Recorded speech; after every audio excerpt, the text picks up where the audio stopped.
cho mình nhậu ngày qua. Trời ơi, mấy bạn ngày qua đi nhậu mà cũng chịu rủ mình dậy. Xấu quá, bỏ lại mình cho đây ngủ lại một đêm. Mê thật. Quá. Thôi phải tranh thủ về ngay mới được.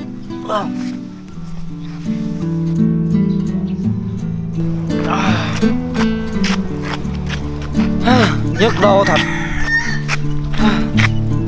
Ông từ ngày hôm qua tới sáng nay mà.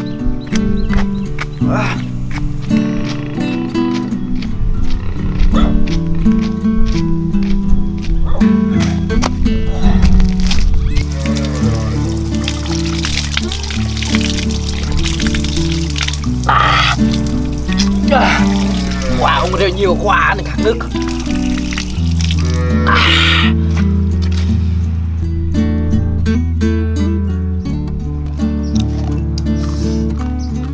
Hôm nay là mình tính đi làm.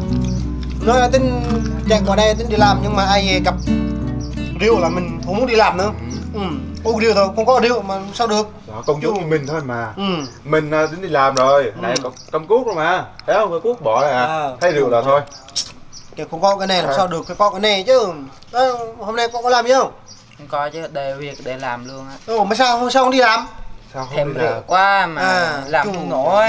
Nấu rung từ bụng đến miệng mà. Tưởng nó rung cái bụng thôi chứ. Không, rung miệng luôn á. rung hết luôn. Không, không có rượu nó làm sao á. Mình uống 1 ly 2 ly chút rồi mình đi làm không được nha. Được giờ nha. mình phải có rượu đã, uống có rượu làm được đâu. Chân tay rung hết mà. Đúng rồi, uống nó mới chắc chắn chứ không uống xong mà chắc chắn được. Môi không có không được, mình sao là có rượu là được rồi. Có rượu thôi, ăn người ta không được. Cũng được rồi. Năm củ hết, tắt đến tới nơi rồi. Nãy giờ mấy ly rồi bảo sao? Mấy bạn tính chưa? Hết năm củ năm mới mấy bạn tính làm cái gì chưa? Năm mới mình Làm ăn cái gì đâu cho có tiền chứ. sang năm ấy. Sang năm mình đầu tư bất động sản ở dưới kia. Nhìn cái mặt ông rau về làm nhà hồ được đời nữa được á. Sang năm mình đi đời nữa đi. Đời nữa đi. Đời nữa. Thì ban làm nhà hồ. Thôi chết. Đời nữa chứ. Mình đời nữa chứ đời nữa. Trong quanh mình thôi, mình đời ít thôi. Ví dụ nhà nợ 50.000 200 thôi. 200.000 thôi mình đời nữa. Đau đầu quá. Mình làm đến ngày nào mình có rượu bia nhậu nữa, có đó nhiều viên. Ôi, bà Hùng, qua đây nhậu đi. Gì vậy? Nhậu à? Mấy cái đứa này mới sáng sớm mà thấy nhậu rồi. Đúng là cái làng vợ bỏ là đúng rồi. Uống rượu à? Rượu. Không có mới sáng sớm mà mơ mặt là thấy mấy đứa này uống rượu rồi. Không chịu đi làm à? Ôi rồi. Mày có khát gì tụi tao đâu mà. Thôi, ngồi uống này. Để uống xuống uống đi. Uống đi. Mệt quá mấy cái đứa này. Thôi uống đi. Vô đây. Uống ly. Ông ly cho tính. Rồi. Biết nãy giờ say rồi đó. Ăn môi đi. Mình tôm xong rồi, ăn môi đi. Đây. Này mời anh nè. Thì ngồi xích tay chứ sao ngồi say vậy? Hôm nay có công việc gì sao hôm nay thôi anh em ngồi chung cho này đầy đủ thế? Bàn tay nè. Bàn tay, hôm nay là bàn tay rửa cái gì mình không biết. Rửa gì? Mình không biết. Nó rửa chim à? Chắc kìa. Nó rửa anh em mình. Thế hôm nay ngồi chung rửa gì anh tay? Rượu lắm. Uống này. Hôm nay á uống rượu, ngày hôm nay mà mừng á, mình rửa đây nè, đưa điện thoại đây nè. Mình mới mua á, 5 củ hết, Tết đến rồi nên mình mới mua điện thoại iPhone 18 Pro mẹ mạch, thấy chưa? Wow, đẹp đấy. Mày đẹp à? Mày đẹp đấy. Thế mua bao nhiêu vậy? Mình mua điện thoại đây á 15.990.000 đồng, không bớt cái nào hết. Ghê không? Thế bạn có điện thoại không? Có chứ, thời đại này mà ai không có. Có điện thoại hả? Đây. Wow, đẹp thế. Đẹp. Mày mua 5 củ á.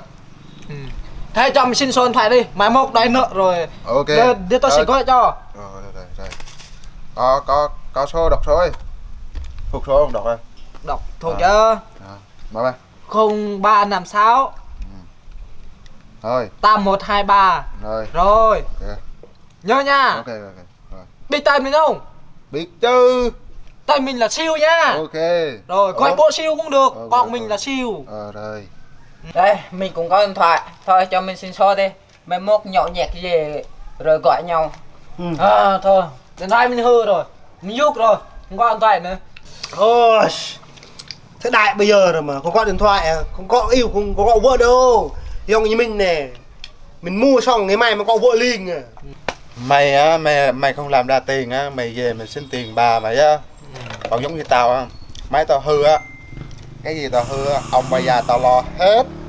Thôi, không có điện thoại là mất bé, không ai có thể chơi với những người nghèo như mày đâu, không có điện thoại.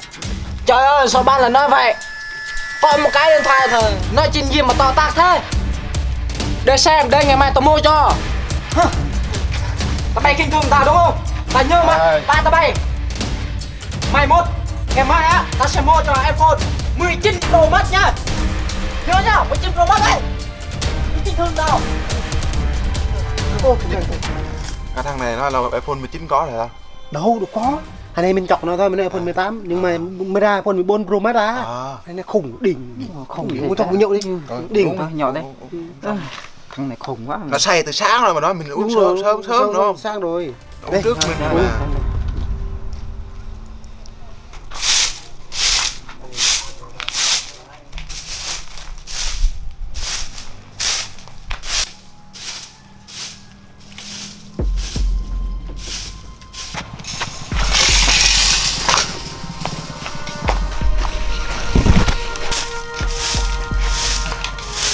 Bố, Hôm qua không thấy bắt mối gì hết, giờ mới về. Trời ơi. bố già rồi, bố quan tâm gì con? Thôi, bố mua cho con điện thoại đi. Mấy bạn kìa nó chê con nghèo kìa, chê con có tiền này, mua điện thoại này. Họ khinh thường con nhục lắm. Trời ơi, họ nói mình nghe là đúng rồi. Trong nhà mình đâu có cái gì đâu. Mà lần trước bố mua cho điện thoại đâu. Con không có tiền, điện thoại đó là con cắm rồi. Giờ lâu lắm rồi, chắc người ta bán rồi. Bố, cho con 5 triệu thôi, con sẽ mua điện thoại. Trả thù đó, nó lão lắm. Nói chuyện giống như mơ nhỉ. Tình ăn, tình xăng mà không có. Ở đó mà mua điện thoại. Thôi, hay là bố bán xe đi, cho đỡ tốn tiền xăng. À, thằng này kêu không nói rồi, hết thuốc chữ rồi. Nhanh đi. Bố không gần nhiều con. Có cái gì cũng bán, cái gì cũng bán. Điện thoại bán, xe bán. Bây giờ có cái gì không? Hả? Muốn coi như người ta phải không? Lớn rồi, tự làm mà mua. Rồi về sau tao không lo cho mày nữa. Bố không mua đúng không? Được rồi, con sẽ đi đốt xe. Chờ nha, xe sẽ đốt ngay luôn á. Mày lâu. Bố đánh con đã.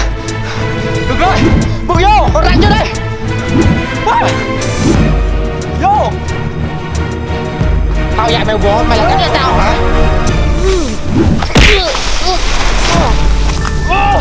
Ôi đau quá bố ơi.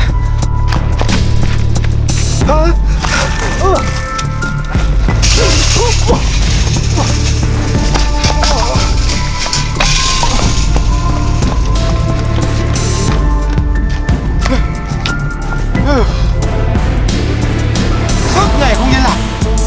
À phách.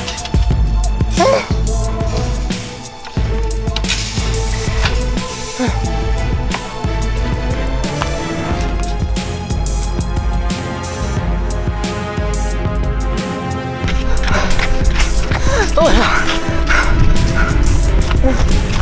Ôi, ai đó kìa. Con đứa đâu rồi? Ủa sao vậy? Giúp tôi đi. Ủa giúp cái gì? Giúp tôi đi đánh ông già kia đi. Nhanh đi, nó vần tôi đau lắm. Dạ. Đúng rồi. Giúp đưa. Đi nhanh đi. Con già mày dám đánh nè. Đi. Hai đứa đánh nổi không? Vô, mày đuổi vô. Đi, lên.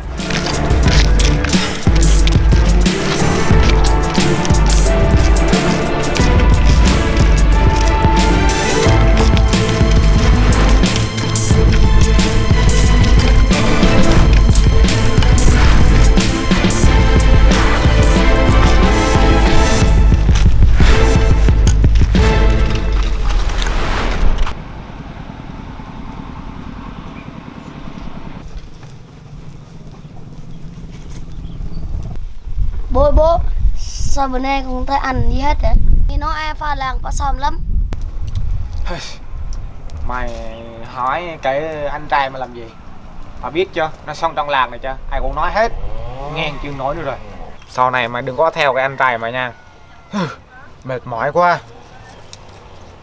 Ngày xưa mẹ mày mất sớm, Để lại ta nuôi nó khổ, giờ nó lại như vậy. Mày hỏi nó hả? Kìa, nó về rồi kìa.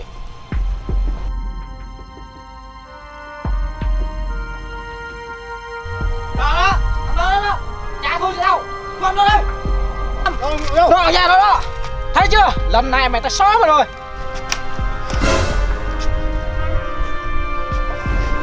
Anh em, trời ơi, sống lên. Cái thằng này. Ôi, ôi, ôi, ôi.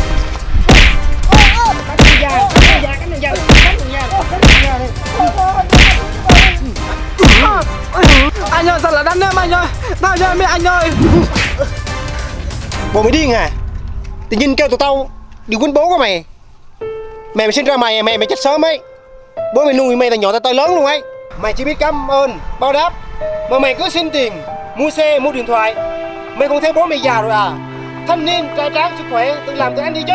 Này mày lại đánh người mà cho mày ăn từ nhỏ tới lớn. Dạ em biết rồi, cho em xin lỗi anh ơi. Cho em xin lỗi nha. Em biết sai rồi. Mày không cần phải xin lỗi tụi tôi. Nếu mày muốn xin lỗi mày xin lỗi bố mày kìa. Xin lỗi đi, tụi tao về. Đi.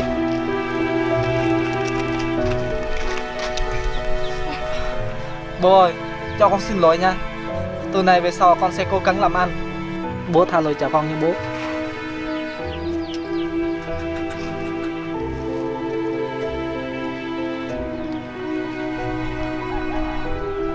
Bố mày nhìn mày lâu lắm rồi nha.